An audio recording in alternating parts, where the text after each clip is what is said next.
로마서의 주제는 복음입니다. 기쁜 소식이란 뜻입니다. 그런데 본론이 시작되는 이 강한 중요한 구절의 첫 구절에 하나님의 진노가 나오고 있습니다. 왜 기분 나쁘게 복음을 설명하면서 이렇게 진노하시는 하나님의 모습을 여기에 기록해 놓았을까요? 그 이유는 인간이 얼마나 하나님의 진노를 받기에 지금 합당한 상태인지, 우리의 현재 상태가 얼마나 위험한 상태인지를 알지 못하면 복음을 만날 수 없기 때문입니다. 그렇다면 왜 인류는 하나님의 이런 진노하심 아래 놓이게 된 것일까요? 하나는 경건하지 않음이라는 불경건과 불의, 이 두 가지 죄 때문에 하나님의 진노가 하늘에서부터 떨어지고 있다는 것입니다. 불경건은 다른 게 아니에요. 하나님을 인정하지 않는 겁니다.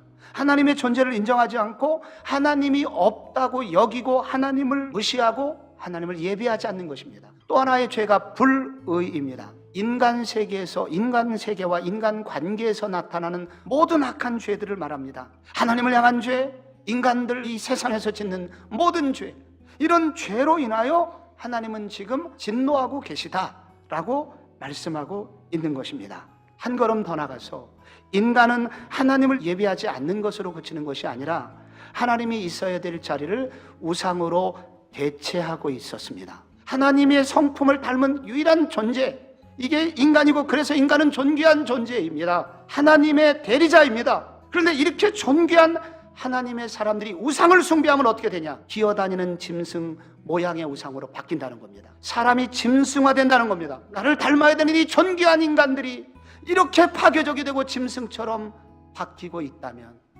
우리 하나님이 진노하시는 것이 무리가 될까요?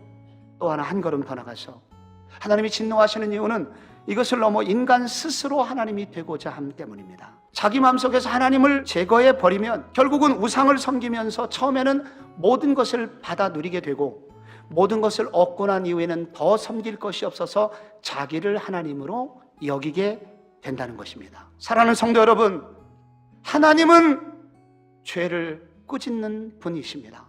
하나님은 죄인에 대해서 진노하시는 하나님이십니다.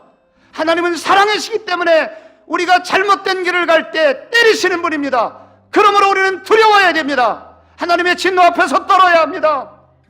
여러분, 심판을 의식하면서 사셔야 합니다. 하나님이 진노하시는 분이라는 것을 알고 죄에 대해서 심판하시는 분이라는 것을 알고 회개하고 돌이킬 때 부흥이 오고, 그리고 그런 성도의 마지막은 오른손에는 부귀를, 왼편에는 장수를 하나님이 허락해 주실 것입니다.